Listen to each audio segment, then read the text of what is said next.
Tu t'en retrouves, Héloïse, au Muséum de Bourges, toujours entourée de ces animaux fantastiques. Ouais, Frédéric, vous vous souvenez du très joli tigre qu'on vous a présenté tout à l'heure en photo? En voici un autre. Et encore un autre, regardez. C'est le même? Enfin, pas tout à fait. C'est le même, c'est le même. Vous aviez la peau d'un côté et ici, vous avez son squelette. Tigre de Sibérie, c'est ça? C'est ça. Ludovic, vous travaillez depuis un petit moment déjà dessus pour reconstituer ce squelette. Voilà. Comment vous avez procédé? Alors, j'ai envoyé le cadavre chez le taxidermiste, j'ai récupéré l'animal naturalisé ainsi que la carcasse. J'ai préparé la carcasse, donc j'ai écharné, j'ai préparé les os. Une fois blanchi, eh bien, j'ai commencé à remonter le squelette. Alors, on commence toujours par la colonne vertébrale et ensuite on place les membres. Et voilà. dans quel but faites-vous ça? Vous occupez pendant ces longues journées de fermeture, mais en dehors de ça? Entre autres choses. Alors, on n'a pas tous les jours l'occasion d'avoir des tigres de Sibérie à disposition. Donc là, on a eu la chance de pouvoir récupérer cette espèce qui est rare, qui est en danger d'extinction. Et donc, pour pouvoir en témoigner, d'une part en témoigner, faire de l'archive biologique, c'est une archive biologique, mais aussi un outil de médiation et de pédagogie. D'accord. Voilà. On sait qui était ce tigre. En l'occurrence, c'était une femelle. Voilà, c'est Laïka, une femelle de tigre de Sibérie qui est morte aux eaux de Besançon. D'accord. Et donc, aux eaux de Besançon, j'ai récupéré Laïka et la tête de sa mère aussi. D'accord. Donc, j'ai la famille à peu près complète. Quand le public sera de retour, évidemment, vous allez leur montrer ce squelette. Évidemment, vous allez leur apprendre des choses par le biais de ce squelette. Évidemment. Ouais.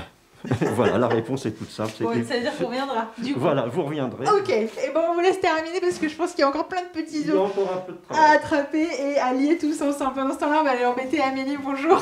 Bonjour. Vous aussi, ça bosse dur. Vous, c'est les chauves-souris. Tout à fait. Évidemment, nous, au Muséum de Bourges, on ne peut pas quitter le muséum sans parler des souris, des chauves-souris. Qu'est-ce qui se passe chez vous, justement? Alors là, on travaille sur un gros projet au muséum qui concerne en fait les rénovations thermiques des bâtiments. Ouais. On en a déjà parlé, il me semble, il y a quelques temps. C'est vrai. Le projet date d'il y a de 3-4 ans maintenant. Et la question qui se pose, c'est qu'il y a plusieurs centaines de milliers de logements qui sont rénovés chaque année pour les rendre plus efficaces au niveau thermique. Sauf que la problématique, en fait, c'est que vous avez des chauves-souris qui se mettent dans les bâtiments, dans les corniches, sous les corniches, dans les disjointements, etc. Et quand on vient poser une nouvelle isolation extérieure, en fait, on risque d'emmurer les chauves-souris dans le bâtiment ou de détruire des gîtes qui étaient dans le bâtiment. Préexistant, ok. Voilà. Donc, ce qu'on propose et ce qu'on a proposé, c'est ce type de nichoir, en fait, qu'on vient poser directement dans l'isolation du bâtiment. D'accord. Donc ça, c'est une première en France, parce que jusqu'à maintenant, ça ne se faisait pas. Et du coup, pourquoi un plus petit format? Alors ça, c'est la deuxième version, la deuxième étape du projet, puisque comme on a vu que ce nichoir-là fonctionne sur les bâtiments collectifs, donc les immeubles, désormais, en fait, on s'est dit qu'on allait passer sur de l'habitat individuel, donc sur les maisons des particuliers. Donc là, on propose un nichoir qui est donc plus petit. Qui aura vocation à être mis à la verticale. Voilà, comme ça. Qui permet d'accueillir cette fois les pipistrelles. Parce que les pipistrelles, donc, c'est l'espèce qu'on peut retrouver dans les maisons individuelles, principalement. Et c'est exactement le même principe. Maintenant, la question qui se pose, c'est qu'il faut qu'il y ait toujours des chauves-souris qui puissent venir coloniser les nichoirs. Et c'est pour ça en fait que le Muséum de Bourges travaille en parallèle aussi sur la problématique des éoliennes qui à l'heure actuelle en fait est l'une des principales causes de mortalité des chauves-souris. Ok, merci beaucoup Amélie, je vais aller embêter Alexandre. Lui il est dans les réserves et lui aussi il bosse dur, pas vrai Alexandre? Tout à fait. Alors vous bossez sur les cailloux, c'est pas pareil. C'est ça. Donc, on a vu les os, on a vu des nichoirs et maintenant on voit des cailloux. Qu'est-ce que vous faites? Vous profitez de ce temps pour faire quoi, vous, en ce moment? Pour travailler du coup sur tout ce qui a pu être récupéré les années précédentes, donc dans la région ou lors de travaux qui a pu être faits dans la ville de Bourges. Donc ici, vous avez un exemple de choses qui ont été récupérées dans les travaux de la rocade de ces dernières années. Et donc, on a un petit peu plein de fossiles qui ont pu être trouvés avec du coup des fois de la roche avec. Donc le but, c'est qu'une fois qu'ils sont récupérés, ça va être de les nettoyer.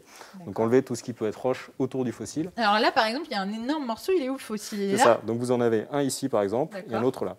Donc, le but, on va nettoyer?